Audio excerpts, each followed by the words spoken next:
Hello everyone, it's me Dr. Sunita Bankera, Assistant Professor, Department of Commerce, The Graduate School College for Women। और आज मैं आप लोगों के साथ BCom semester 3 auditing and corporate governance में यूनिट 2 में एक टॉपिक है आपका auditors appointment, qualification, duties and powers. तो मैं उसको डिस्कस करना चाहूँगी इस सेशन में। तो स्टार्ट करते हुए द सेशन एक्पॉइंटमेंट।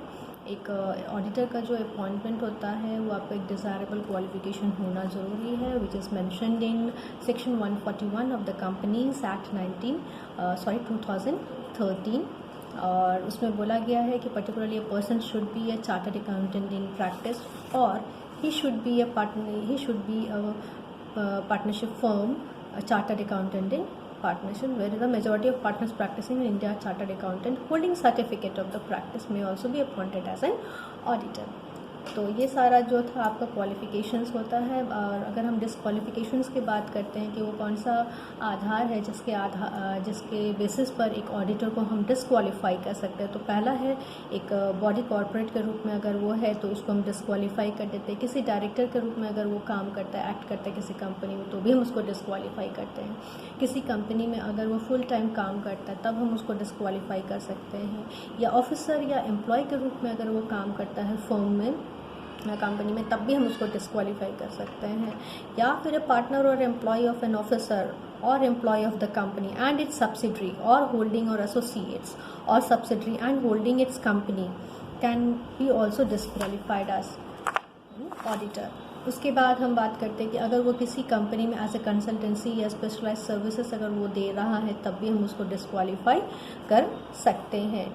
या फिर किसी कंपनी में मोर देन 25 कंपनीज़ में अगर वो एज एन ऑडिटर प्रैक्टिस करता है तब भी हम उसको उस आधार पर हम डिसक्वालीफाई कर सकते हैं। तो मैंने आप लोगों को qualifications as well as disqualifications of auditor बताया। उसी के बेसिस पर अगर हम मूव करते आगे तो अपॉइंटमेंट ऑफ एन ऑडिटर किस तरीके से की जाती है कंपनी में, वो है आपका 2 बेसिस होता है जिसके आधार पर ऑडिटर को अपॉइंट किया जाता है। पहला है अपॉइंटमेंट बाय द डायरेक्टर और दूसरा है appointment in general meeting. Appointment by the director generally company का रजिस्ट्रेशन से विदिन 30 डेज़ के अंदर आपको ऑडिटर का अपॉइंटमेंट करना होगा। और जनरल मीटिंग की अगर हम बात करते हैं तो every company shall at each general meeting appoint an auditor to hold office from the conclusion of that meeting until the conclusion of the 6th annual meeting, thereafter until the conclusion of every 6th meeting। तो इसके आधार पर किसी भी auditor का appointment किया जाता है। तो ये 2 आपका पॉइंट्स है, या फिर हम बोल सकते हैं ये 2 बेसिस है जिसके आधार पर एक ऑडिटर को एक कंपनी में अपॉइंटमेंट की जाती है, अदर बाय द डायरेक्टर और बाय द जनरल मीटिंग। और इसके अलावा कोई ऐसा तरीका नहीं है जहां से हम किसी ऑडिटर को अपॉइंट करते हैं।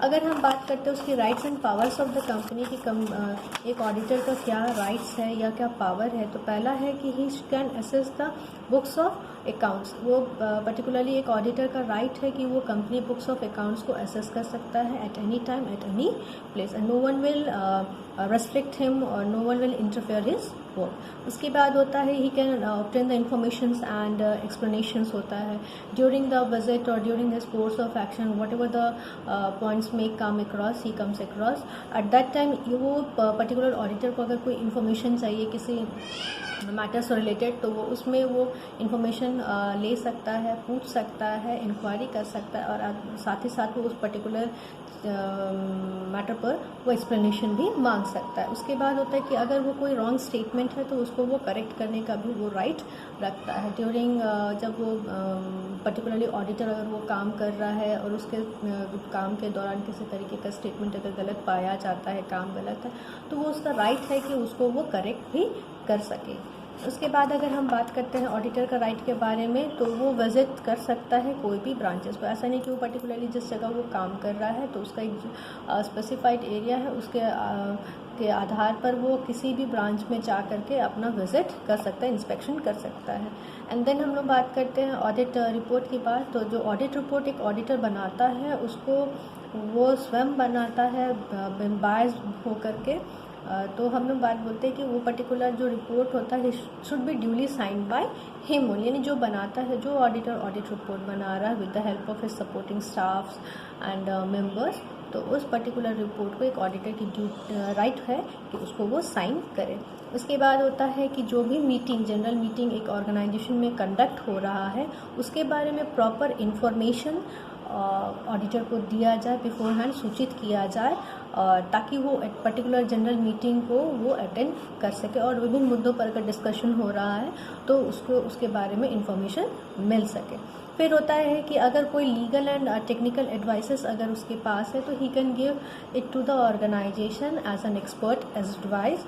और लास्टली अगर हम बात करते हैं उसके राइट के बारे में, तो एक ऑडिटर का रेम्यूनरेशन के प्रति भी राइट है कि वो जो काम अपना कंट्रीब्यूट करता है तो अपने लीव ऑफ सर्विस के बदले में वो रेम्यूनरेशन के लिए वो हकदार भी है। तो कंपनी का प्रोविजंस है कि ड्यूरिंग हिज अपॉइंटमेंट रेम्यूनरेशंस भी उसको दिया जाए। अगर हम उसकी ड्यूटीज़ के बारे में बात करें कि what are the duties of an auditor, एक ऑडिटर का क्या क्या कार्य है, तो पहला है ड्यूटी टू इंक्वायरी। अगर लोन्स एंड एडवांसेस कोई कंपनी अगर दे रहा है किसी सिक्योरिटी के बेसिस पे, तो वो प्रॉपरली उसको देखेगा, उसके बारे में जांच पड़ताल करता है। जैसे उसके बाद है कि आपका terms on which they have been made and against the interest मिल रहा है या नहीं मिल रहा है, ट्रांजैक्शंस ऑफ द कंपनी का investment as well as the banking company का क्या पोजीशंस है।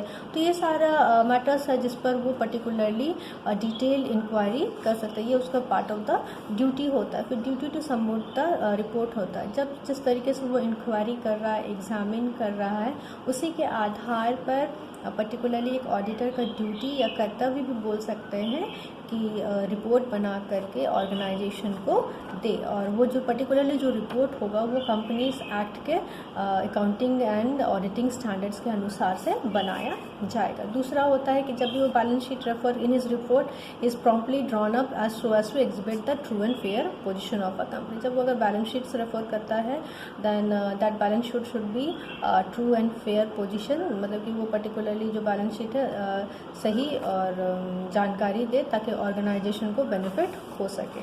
और इस रिगार्ड में अगर ऑर्गेनाइजेशन कोई एक्सप्लेनेशन चाहता है, auditor should be ready to give this explanations होता है।